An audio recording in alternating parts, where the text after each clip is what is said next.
en el currículum de estudio escolar, si bien fueron ampliamente publicados, pero no debemos olvidar que en el siglo XIX y buena parte del siglo XX la mayor parte de la población latinoamericana era analfabeta. Por lo cual esta urbanidad era de acceso exclusivo a un grupo muy reducido de las sociedades latinoamericanas, en este caso la venezolana. Entonces yo puse a reflexionar, por ejemplo, si la Plaza Bolívar hubiese continuado siendo un mercado, rodeado de las sedes de poder político y económico, tal vez se habría mantenido y mantenido en el corazón de la ciudad, tal vez habría continuado siendo un espacio realmente público, donde por necesidad se habrían mezclado diferentes sectores de la ciudad, con diferentes modos de vida y idiosincrasias, generando por necesidad maneras de convivir. Sin embargo, Guzmán Blanco en su reforma lo convirtió en un espacio ornamental. Por ejemplo, con la estatua de Simón Bolívar, concebida cual altar de la iglesia, en la que estrictas normas dictaban la clase de comportamiento y vestimenta apropiados para poder permanecer en presencia del Libertador, muy a la manera de comportamiento que debía tenerse dentro de una iglesia. Es decir, lo que se hace es trasladar estas normas rígidas de comportamiento de lo doméstico hacia el espacio público. Pero además ese espacio público concebido como donde yo me voy a encontrar con gente que es similar a mí. Entonces, en el caso del Calvario es bastante ilustrativo. Fue concebido por Guzmán Blanco como un espacio, en realidad casi semi-privado, un lugar donde la élite caraqueña pudiera pasear a sus anchas a la manera parisina en un jardín afrancesado. A este recinto no tenía acceso a toda la población de la ciudad. A este espacio venía la creminata caraqueña para pasear entre sus semejantes. Era una extensión al aire libre de los salones palaciegos de las casonas caraqueñas, y por ende a estos espacios se extienden las estrictas normas de comportamiento de sociedad que se aplican al mundo más íntimo. Trae a lo público urbano trazas de la domesticidad de la alta sociedad caraqueña. Este también el contexto en que circulan las guías y manuales de la época. Entonces, un aspecto fundamental, bueno, ya fundamentalmente entonces no podemos ignorar esto de que los manuales eran consumo de una clase específica. Pero entonces, ¿por qué traigo esta colación? Porque una de las cosas que he estado observando, sobre todo de los espacios, ciertos espacios, sobre todo los espacios del municipio de Chacao, sobre todo como experiencia como ser urbano, es que la manera como se gerencia el espacio desde la autoridad tiende a ser a partir de la prohibición y no de la convivencia. Entonces, por ejemplo, las plazas tienen que ser tratadas como si fueran los salones temporales de las casas, es decir, que la única manera de conservar el espacio público es que nadie lo use. O sea, es como la sala de tu casa que tu mamá te dice no te ocurra pisar porque eso es para la visita. Bueno, aquí las plazas y los espacios públicos son para la visita. O sea, en otras ciudades se consiguen espacios públicos y de hecho se planea lo azaroso y se planea el posible desastre. O sea, cuando se consiguen obras de arte público, se construyen y se planifican en función de que la gente se va a encaramar, de que la van a tocar, de que les va a caer lluvia, de que les van a caer quién sabe qué cosa. O sea, no haces una estatua, entonces tienes que colocarle una cinta de terciopelo rojo en la calle porque eso es un contrasentido. En el caso de los eventos de ser urbano que hicimos, que damos la buena vida es pública, en el que básicamente lo que hacemos es una celebración en la cual nos vestimos y preparamos comida como si fuéramos para un matrimonio, pero la celebración la hacemos en un espacio público. Entonces, creo que fue en esos espacios en el 2011, celebramos el cumpleaños de José Orozco en el espacio verde que está en Las Mercedes. En esos espacios públicos, bueno, pusimos nuestra mesa ahí, pusimos un candelabro, estábamos todos vestidos de flu, vestidos, lentejuelas, nos llegó la policía. ¿Ustedes qué hacen aquí? Bueno, estamos hablando del cumpleaños de él y este es un espacio público. Ustedes no pueden estar aquí, pero este es espacio público, o sea, no tengo por qué pedir permiso. Bueno, pero es que es peligroso. Pero tú eres la policía. No, bueno, sí, pero es que, y si es que se le llega un borracho por la muerte, bueno, se llega un borracho, tú pasas tu teléfono, yo te llamo, tú vienes y te llevas el borracho. No, más seguro era que nos fuéramos. Bueno, la cosa llegó a oídos de la hermana Gerardo Blay, porque llamaron a todo personal que está disponible en la alcaldía, y cuando llegaron al hermano le dijo, ay, déjenlos ahí.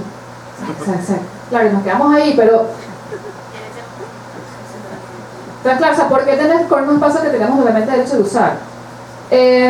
Cada vez me veía reflexionar, bueno, ¿por qué en el metro nos portábamos distintos? O sea, ¿cuál es todo este mito de que en el metro? O sea, yo sé que hay una cantidad de teorías que salieron con el metro que decía, ay, pues es que era como volver a la cueva.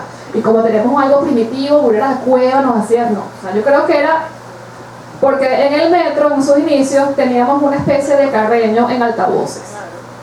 O sea, tenías constantemente, además con normas sencillas, claras, pragmáticas y universales. O sea, normas que de por sí no implicaban un estatus social específico. Es decir, porque si tú me dices, Manuel Carreño, que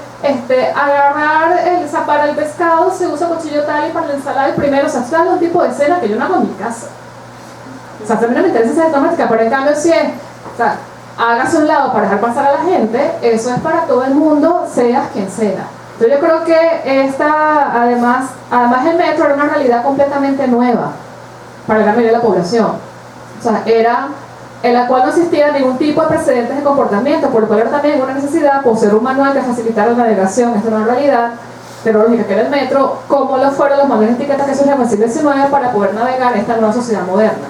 Entonces yo creo que había una cantidad, claro, ahora ya el metro es algo que es completamente cotidiano, además que está colapsado pero yo creo que la razón por la cual en el principio era una diferencia, era también por ser una nueva realidad a la cual tú tenías que tener un manual y tenías tu carreño en altavoz diciéndote constantemente cómo tenías que comportarte. También quiero hablar como rapidito de una experiencia un poquito más cercana, porque cuando hablamos de espacios públicos también tenemos que dejar claro que no toda Caracas tiene infraestructura de plazas, parques accesibles. O sea, la gran mayoría de Caracas no cuenta con este tipo de infraestructura y la verdad es un privilegio y un lujo que nosotros tengamos en ciertas zonas de Caracas más planificadas acceso. O sea, yo vivo en Alto Prado, tengo 3 semanas acá, todos los carros en mi casa están echados a perder por razones que todos conocemos, las cuales no voy a elaborar. Me cuesta muchísimo moverme. O sea, me siento, menos mal que la beca se me está yendo en puro taxi. Yo cerca de mi casa no tengo un lugar donde pueden decir los amigos, veámonos en el parque, porque no tengo un parque cerca, no tengo una plaza cerca, no tengo un centro comercial cerca, y caminar entre el sol y la topografía es difícil. Entonces, hay ciertos espacios que los que hablamos es glorificados, pero tenemos que tener claro que no todo el mundo en Caracas tiene acceso a esa clase de espacios cerca de su casa o una distancia más o menos relativa. He pasado estas 3 semanas en Bucaral, el barrio que está en Chacao, entre la novena de Altamira y la avenida San Felipe. Hicimos una intervención en la artística de las canchas de Bucaral y terminamos ayer un pasacalle, lo más hermoso, con el nombre de Bucaral en la entrada, y hemos estado compartiendo con la comunidad. Bueno, yo 3 semanas y mi socio lleva más tiempo con ellos, y ahí me quedó bien claro el tema de lo público y la convivencia, porque ya te toca todo el personaje, te toca la señora que lleva 50 años ahí, que le dicen los caciques, los que son los primeros que se instalaron en Bucaral. Tienes a los borrachitos del pueblo, tienes al loquito, a los niñitos, a las familias, gente que entra y sale, y todo el mundo consigue el espacio de alguna manera de convivir, no molestarse unos al otro. O sea, de hecho, nosotros tenemos que pintar ayer el pasacalle porque no podíamos hacer un día de semana, y los sábados hay mercado, y en este mercado se toma todo el espacio en el cual va el pasacalle. No tuvimos ningún problema en arrimar los toldos un poquito más atrás, dejando espacio para nosotros poder colocar el andamio y pintar ahí fácilmente, y la gente pasaba, no sé qué, necesitas una ayuda, necesitas agua, mira, dentro hay un señor que vende, no sé qué. O sea, fue una convivencia, claro, obviamente no te falta el que es el malandrito, y no te falta los 3 borrachitos que se me pegaron a decirme ay mamita, mira, ven acá, y estoy feliz de verte, madre. Bueno, dices, sí señor, gracias, no sé qué, y después te le pegas a Juan Carlos, que es un cuarto bate, y yo, mira, que solo yo estoy con él, ¿sabes? O sea, sí, me acuerdo, mira, yo hablo contigo después, pero es que estamos con él ahorita. O sea, sí, pues mira, mami, después. Pero, o sea, uno diría que estar ahí hasta las 9 de la noche sería, ay, ¿qué voy yo aquí? Pero de verdad la convivencia fue totalmente positiva. Entonces yo creo que también tenemos que desligarnos un poquito de prejuicios respecto a ciertas zonas y también tener claro qué tipo de cosas tenemos acceso. Y solo quiero cerrar con una experiencia en Londres, porque también yo trabajé, eso tampoco creo que lo puse, no sé si lo puse, yo trabajé 3 años y medio como coordinadora de artes para el British Council aquí en Caracas, y cuando organizamos eventos sobre todo en el área de arquitectura o áreas sociales decían, ay bueno, para que eso es en Londres, eso es allá porque funciona, o sea, que eso aquí no sirve. No señores, o sea, Inglaterra tiene un lado tercermundista que no se lo creen. O sea, eso es una fantasía que tenemos de acá porque vemos esa cosa moderna desde lejos, de que todo allá es perfecto y todo funciona y todo es maravilloso.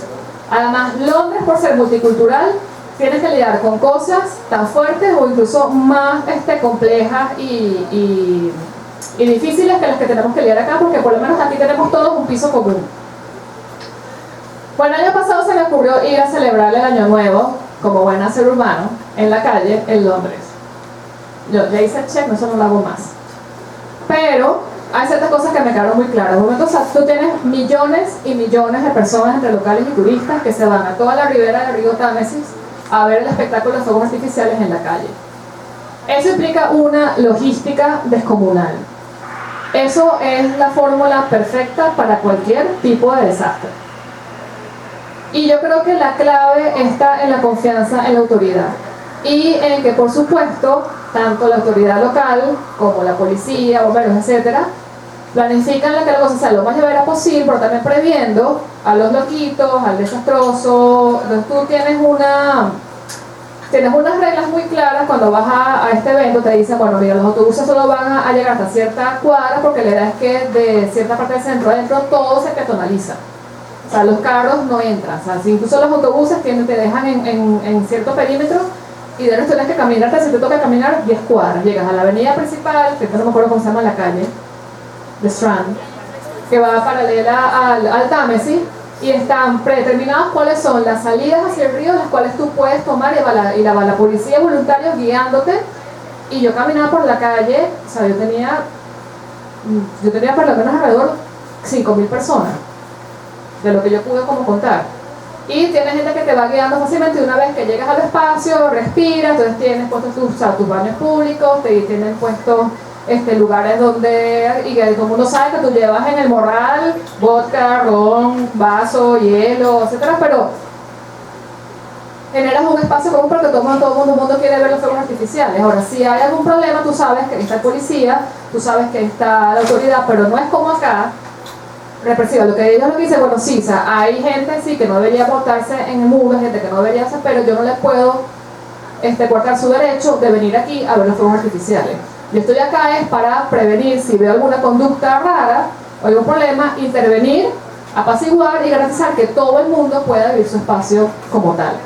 O sea, eso no quiere decir que no haya gente loca que grite, borrachos, etcétera, pero tú sabes que hay como una especie de acuerdo común en que vamos a ver fuegos artificiales, y la autoridad justamente lo que hace es facilitar que eso ocurra.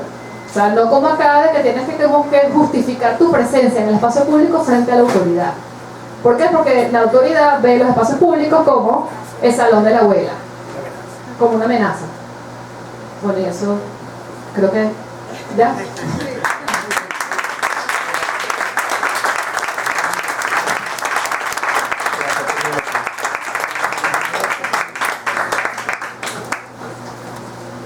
Franco Micucci.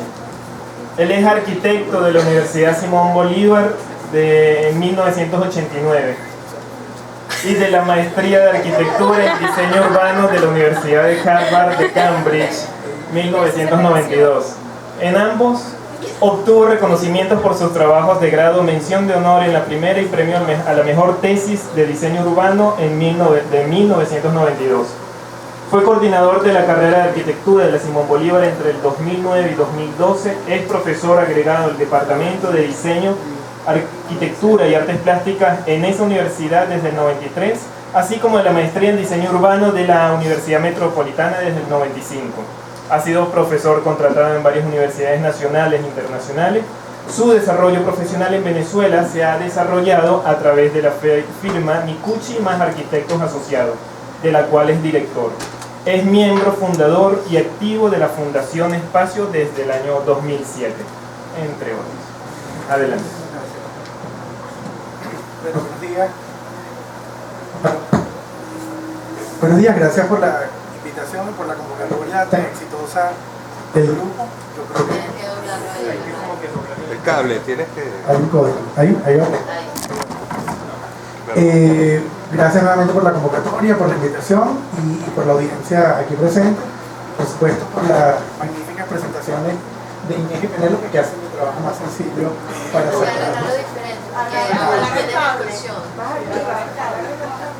No, dobla. Así como los artistas. ¿Sí? Exactamente. No, yo no canto, sino no. En todo caso, a mí me cuesta más leer que improvisar, pero traté de hacer el esfuerzo de escribirlo para leerlo, pero creo que voy a cumplir mis propias normas y empezar a improvisar. Sobre todo porque buena parte de las cosas que pudiera haber dicho ya han sido presentadas de alguna manera por Inés en su presentación, que subraya el aspecto de la educación, que creo que es un tema clave sobre el tema, y en la disertación de orden histórico y teórico que hizo Penélope, que me facilita totalmente el trabajo, ¿no? Evidentemente no es posible tener ciudad sin urbanidad. Ese es el primer planteamiento que hay que decir de forma contundente, y creo que en eso coincidimos todos. Son términos interdependientes que nos obligan a reflexionar sobre los códigos de la urbanidad, especialmente en una sociedad que saltó de forma abrupta de lo rural a lo urbano y apenas lo presentó de alguna manera.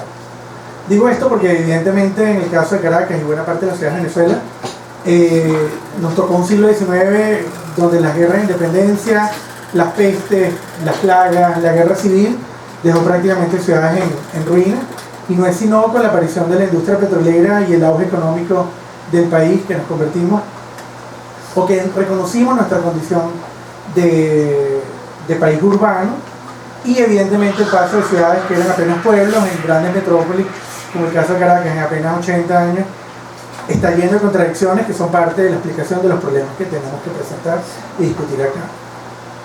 Además, ese salto al urbano se hizo de una manera, se quiere bien particular, porque saltábamos de lo rural al urbano y brincamos a lo suburbano. Es decir, el crecimiento de Caracas se hizo a partir de un modelo que nos sacaba del centro de la ciudad para vivir en una ciudad jardín, en donde queríamos estar cerca de la ciudad, pero fuera de la ciudad, rodeado de verde. Por lo tanto es la connotación ideal de lo rural, que es el verde como la omnipresencia, en donde el ser humano se comporta bajo las leyes de la naturaleza, por lo tanto es mucho menos salvaje, y donde el automóvil pasaba a ser el vehículo o el instrumento para conectarnos con esa ciudad. Esto, por supuesto, condujo al aislamiento, al escaso roce social que estaban garantizados, y la exclusión se convirtió en el mecanismo de defensa para todos los habitantes de la ciudad. En ese sentido, la ciudad que hemos heredado a partir de ese proceso de desarrollo es una ciudad superviviente versus la urbe del ciudadano, aquel que la vive plenamente, que se nutre y se educa en ella. El automóvil supuestamente nos protege y se convierte en instrumento de nuestra barbarie, tanto por el comportamiento en el tráfico como por el uso abusivo de los espacios de la ciudad. La conducta rural reaparece una vez más, sustituyendo al caballo o al burro por el automóvil, al punto que se permite el acceso con él a cualquier punto de la ciudad sin establecer restricción alguna.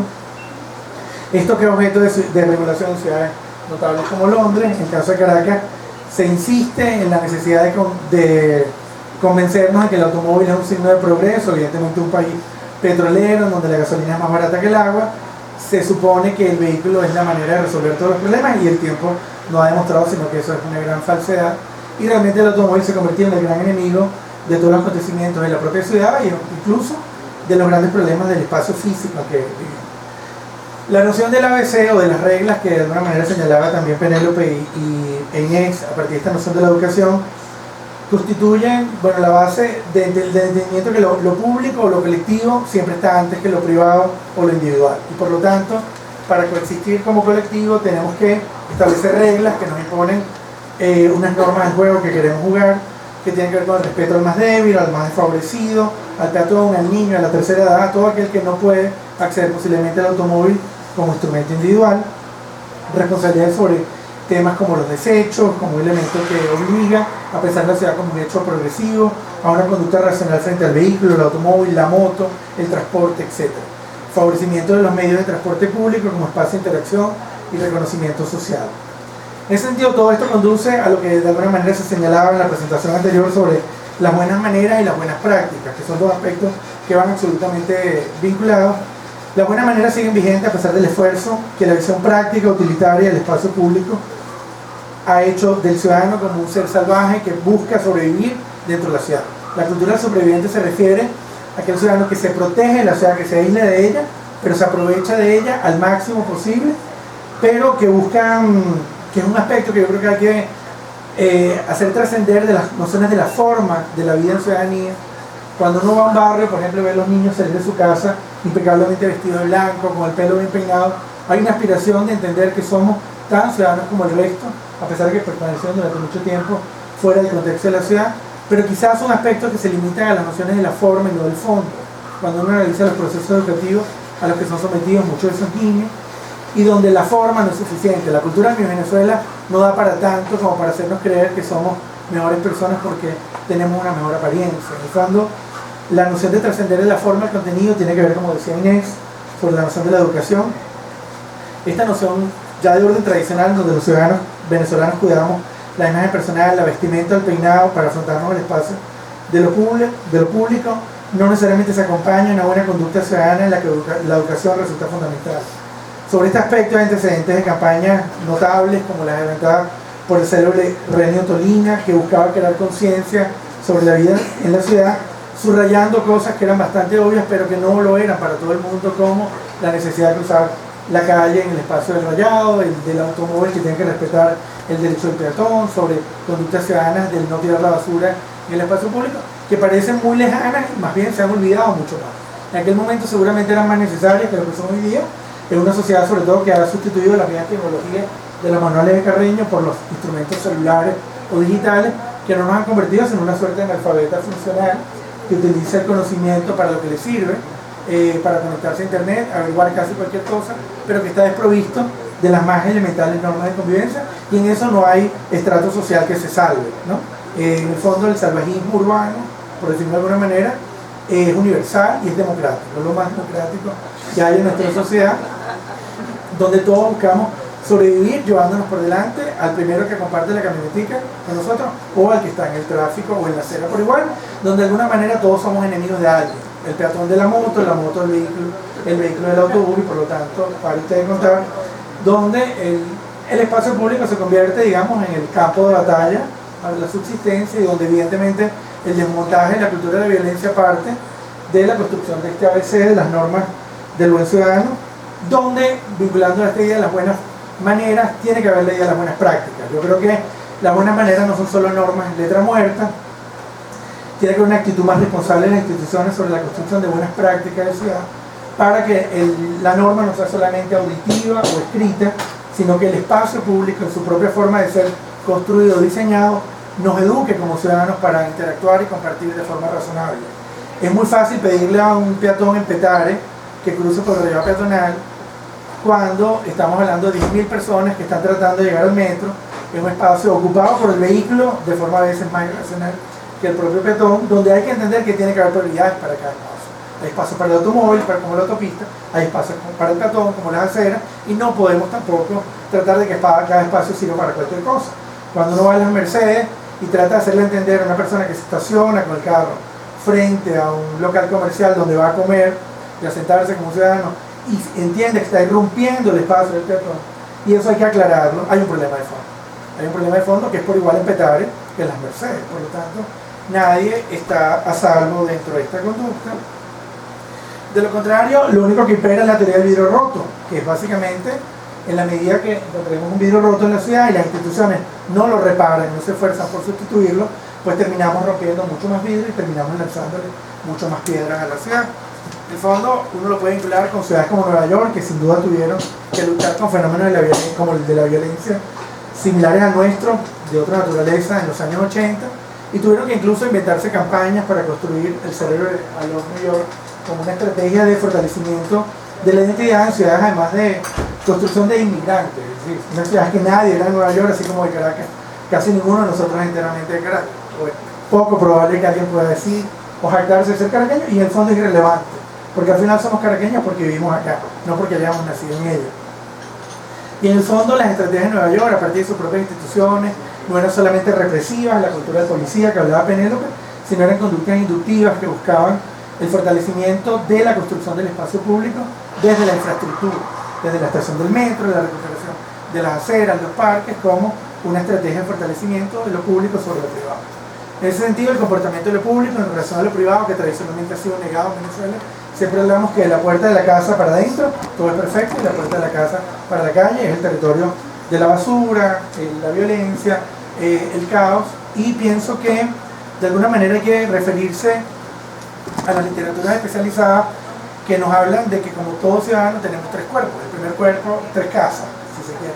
La primera casa es nuestro cuerpo, que todos cuidamos en apariencia, en forma, en salud. La segunda casa es la casa del hogar, en donde las reglas de la familia nos educan y nos instruyen sobre cómo compartir el espacio de la ciudad, a pesar de que la casa no hace familia si la familia no se comporta como tal. La infraestructura de la casa no garantiza que la familia funcione bien. Puedes tener la casa y no tener la familia. Y la tercera casa, que es la más grande, que es la de la ciudad, es donde seguramente estas relaciones son más complejas, pero en los tres casos hay normas y reglas que debemos atender para garantizar un desarrollo saludable de la vida dentro de cualquiera de estos cuerpos. Entonces la conducta del espacio público hacia el espacio urbano posiblemente no sea distinto al de la casa, es la misma, solamente que en muchos casos las reglas o las formas de poder dentro de la casa están claramente garantizadas cuando hay un padre que te dice, una madre que te dice lo que se puede, lo que no se puede hacer en el territorio del hogar mientras lo estemos compartiendo. Y a veces en la ciudad esas instituciones pierden rostro, no te garantizan el proceso de educación, sino que se convierten en los policías, y es la peor actitud de un padre hacia seguramente sus propios hijos, ¿no? En el fondo, la noción de la disciplina que uno aprende en el hogar debe ser trasladada a la ciudad, donde las normas parecen ser difusas y dependientes del buen criterio del ciudadano. Para concluir, un poco una referencia al metro, que como decía antes Penélope, representó un paradigma sobre la manera de vivir y entender la ciudad a partir de los años 80 en Caracas, y que evidentemente era una cultura que estaba asociada a las élites. De hecho, todavía uno escucha en el metro, a pesar del caos que tiene hoy día, es que antes el metro era para los ricos y hoy el metro es para todos. A lo mejor hay algo de cierto en el asunto, yo no creo que sea. El metro era para los ricos, a pesar de que estaba subsidiado, etcétera. Seguramente era más costoso de lo que es hoy día, pero la pregunta del costo también tiene que ver con la dignidad del espacio del servicio que se recibe. En el fondo, seguramente sería mejor pagar un poco más por un mejor servicio que asumirlo como una dádiva que realmente no funciona. Sí, que esto represente la prevalencia de una élite sobre la otra. En el fondo, lo que es valioso del metro es que es el espacio compartido por igual, donde todos somos iguales. Ahí no puedes diferenciar si vienes de Altamira, si vienes de Petare, y en el fondo la desaparición de los límites y las diferencias es lo que yo creo que el metro puso sobre la mesa desde ese momento, y que creo que afortunadamente persiste. Pero por otro lado, creo que el diseño y la construcción de una buena infraestructura de dignidad condiciona al individuo. El respeto del espacio público obliga al respeto del usuario por el espacio público. En la medida que esa relación sea bidireccional y sea más sana, uno puede pedir que esa relación trascienda del espacio de lo subterráneo y se traduzca en el espacio de la ciudad. De hecho, durante mucho tiempo lo logró en los espacios públicos de Katia, Sabana Grande, que fueron espacios emblemáticos de la coexistencia, digamos, de lo público, de lo colectivo con lo particular, con lo privado, incluso el café como un símbolo de la urbanidad, como algo que parecía distante en una sociedad absolutamente americanizada como la Caracas de los años 70. En realidad se entiende el fenómeno del europeo como algo que vuelve, a pesar de que el europeo siempre estuvo acá. Y yo creo que parte del mestizaje cultural de nuestra ciudad es uno de nuestros grandes atributos, sobre todo esta influencia que debemos reconocer, porque somos una sociedad y una ciudad mestiza, llena de distintas formas, donde coexisten, por supuesto, desde nuestra propia visión indígena del territorio hasta la visión, si se quiere, más americana del suburbio y la visión más europea de la ciudad tradicional. Yo creo que eso es propiamente nuestra naturaleza. Creo que en el fondo entenderla, como decía Inés al principio, es una tarea fundamental donde se nos tiene que enseñar a conocer la historia de nuestra ciudad, los espacios de nuestra ciudad, porque nadie puede querer un espacio que no conozca. Y evidentemente parte del problema que tenemos es que no conocemos a veces ni nuestra propia casa y menos nuestra propia ciudad para poder quererla y cuidarla y hacerla trascendente, ¿no? Creo que eso en el fondo no es patrimonio ni menester exclusivo de los arquitectos. Creo que la ciudad tiene muchos rostros, y creo que los abogados construyen ciudad, los sociólogos, los historiadores, el ciudadano común construye ciudad, y creo que eso es algo que hay que subrayar. Salir del famoso paradigma de la ciudad de los arquitectos, de la ciudad construida, y convertirla en un tema de orden colectivo, en donde el propio chofer de taxi o el que maneja la camionetica te cuenta la historia de la ciudad que vive, que es tan importante como la historia de la ciudad de los arquitectos, para que esas historias se puedan consolidar como una manera de construir ese sentido de pertenencia y identidad que se merece Caracas. Muchas gracias.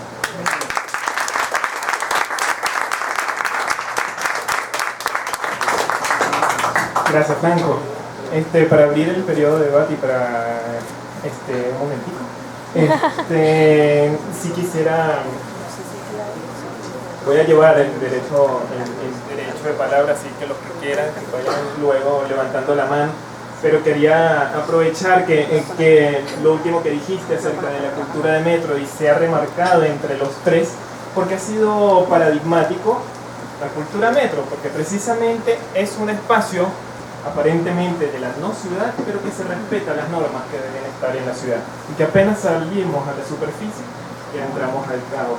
Pero es el comentario que hiciste que el metro es algo para los ricos, cuando precisamente creo que fue en la campaña en los 70, Raúl Leoni, cuando estaba en vías del proyecto para el metro había una valla, lo tiene el grupo Caracas en retrospectiva, una valla gigante, que decía el metro de Caracas, la superautopista para los pobres.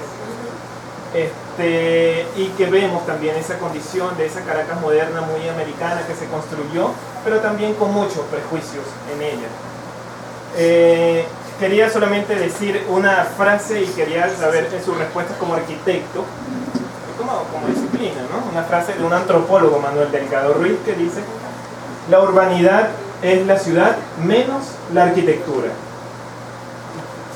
¿Qué dicen sobre ello? Y después empezamos con esa parte.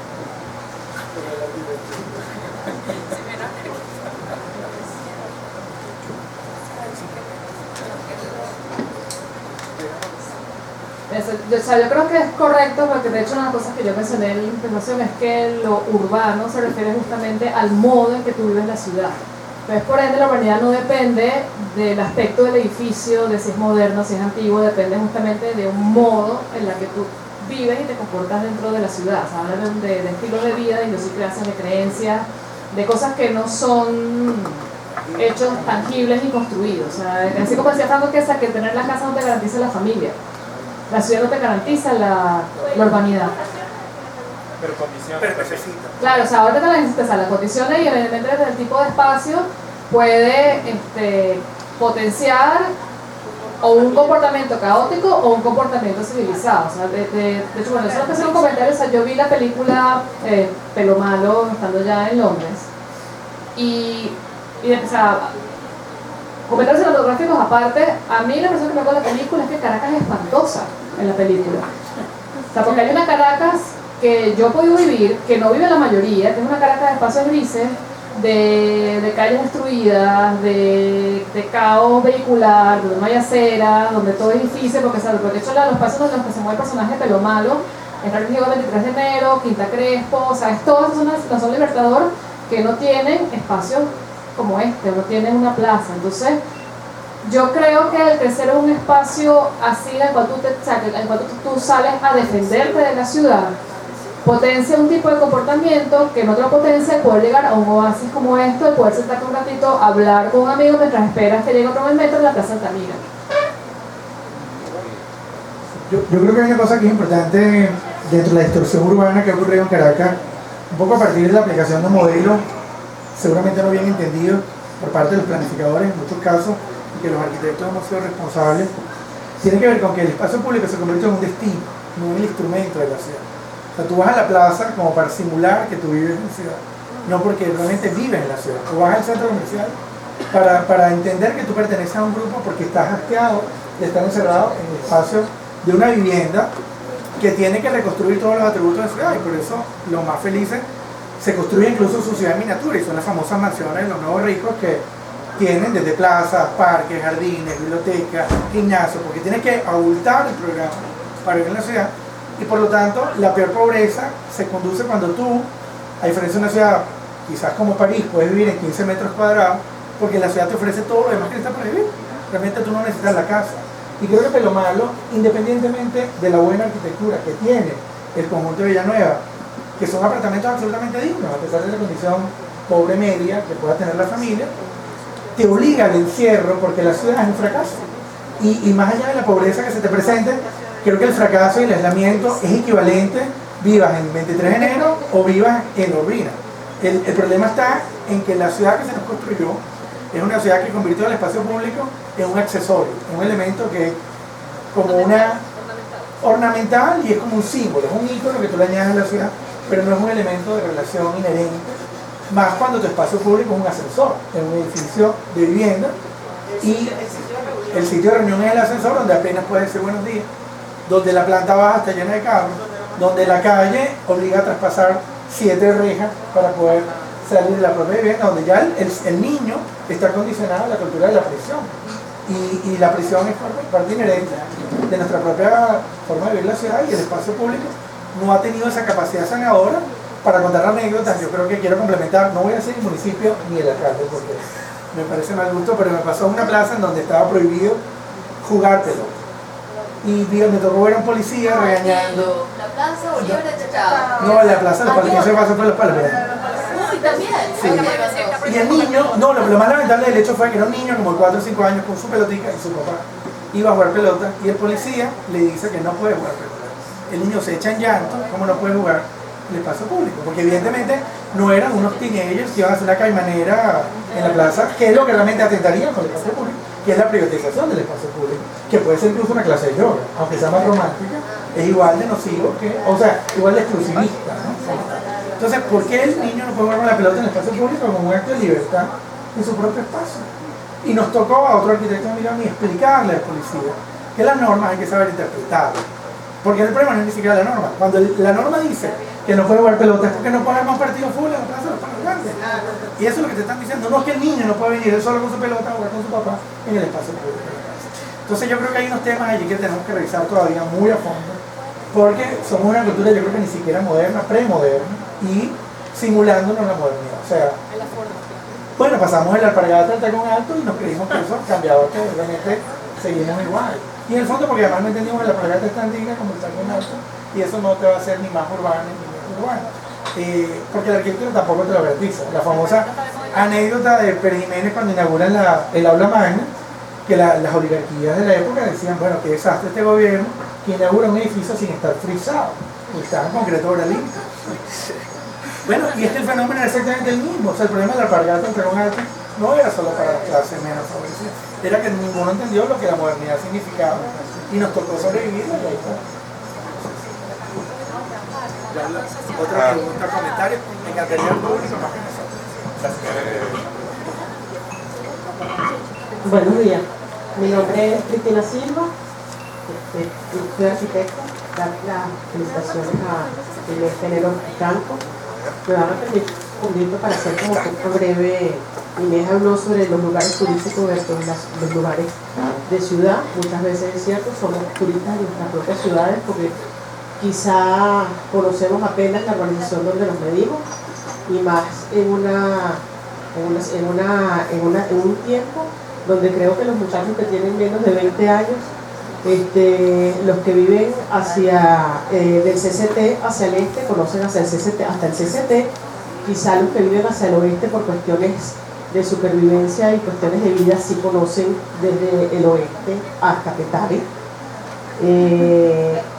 Creo que los que tuvimos la oportunidad de vivir en urbanizaciones aquí en Caracas sí supimos lo que era dejar la bicicleta afuera, y les estoy diciendo que tampoco es que yo sea tan vieja, no llevo 50 años, pero sí supe lo que era dejar la bicicleta en la puerta de mi casa en el Paraíso, irme a pie desde el Pedagógico de Caracas hasta el Vigio Villarte todos los días porque era mi ruta de colegio, ir al Parque La Paz y saber lo que es vivir la ciudad, cosa que dejaron de vivir nuestros muchachos por la aparición de los no lugares como los centros comerciales, el abandono de los espacios públicos, que fue lo que nos hizo quizá también inseguros en el momento en que nosotros los ciudadanos dejamos de utilizar los espacios públicos.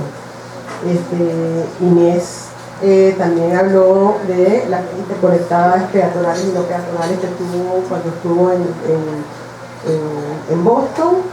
Es verdad, los venezolanos tenemos un comportamiento agresivo que, como bien lo justifica Franco, es el comportamiento del sobreviviente. Aquí tenemos que sobrevivir desde tener que vive en Petare, de salir, el que vive en Mezuca, por ejemplo, a mí me tocó trabajar en Mezuca, yo llegaba a las 6 de la mañana y ya a las 6 de la mañana Mezuca parecía que era Bagdad, la cantidad de gente que sale de Mezuca a agarrar el metro y hay fácilmente 15.000 personas en una hora pico bajando por Mezuca, que nosotros no lo vemos, y eso quizás sea el caos que tenemos en la redoma y en toda esa parte. Los muros que hay en los edificios, cuando presentaste la foto de la iglesia de Rick Borjo, ahí en la Castellana, presentaste una foto en blanco y negro donde no se veía como está ahora completamente amurallada, y los muros no solamente se los hemos puesto en los edificios, sino que los muros nos los hemos puesto los ciudadanos contra los otros ciudadanos. Cada vez tenemos más reticencia de juntarnos con los demás y de haber apertura, pero creo que esto también se debe a los comportamientos que se nos han llevado a tener y ciertas maneras que nos han impuesto. Penélope habló del colectivo Ser Urbano, que lo conozco y tiene bastante actividades. Que lo urbano y lo rural es indivisible, y tan indivisible es que Bucaral tiene su parte rural. En Bucaral hay gente que cría gallos para pelea, y que cualquiera puede ir el domingo a la gallera que está en el Guarataro, que es la gallera Caracas. Los invito a los que nunca han ido a las peleas de gallos. También hay galleras en Tagüita, hay galleras en Mariche, y eso lo tenemos aquí en nuestra ciudad capital, urbanamente.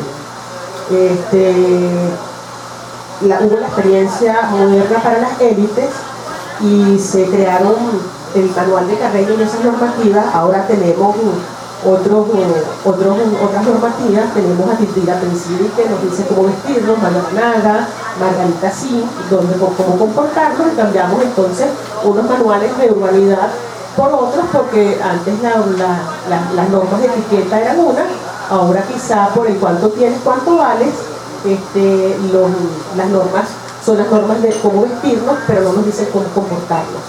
Entonces podemos estar muy bien vestidos, como dice Titina, como dice Margarita Sino, como dice Mayora Naga, pero cuando nos montamos en un carro somos los peores ciudadanos del mundo, y yo creo que ahí es donde tenemos que comenzar también a hacer cierta reflexión con nosotros mismos. El espacio público para la prohibición: usted llega a una plaza, prohibido pisar la grama, prohibido jugar pelota, prohibido hacer ruido, prohibido traer a las mascotas. Conclusión: prohibido venir a la plaza. No venga, admírela. Es mucho más bonito, tómese la foto y se va. Franco estuvo hablando, y me disculpan pero estoy haciendo como una pequeña sinopsis de lo que quiero compartir con ustedes. Una ciudad sin urbanidad, es verdad, tenemos una ciudad sin urbanidad, porque es eso, no hemos comprendido que todavía que la ciudad sigue siendo, y los caraqueños seguimos siendo, la mezcla de lo que es lo urbano con lo rural. A todos nos gusta tener el jardín, como decía Franco, en la casa. Nos gusta tener el momento de solaz, de poder contemplar una mata, pero no tenemos la posibilidad de hacerlo en la calle, cuando el espacio público es el espacio que no le pertenece a nadie, pero que le pertenece a todos. Entonces debemos hacer lo que hace Ser Urbano, de adueñarnos de nuestros espacios públicos. Así obligamos también a los policías a que no nos cierren los parques a las 10 de la noche, porque yo que vivo aquí en el municipio de Sucre, a veces voy a caminar a la plaza de los Chorros, y el parque de los Chorros, una casita que hay ahí, a las 6 de la tarde tiene un candado.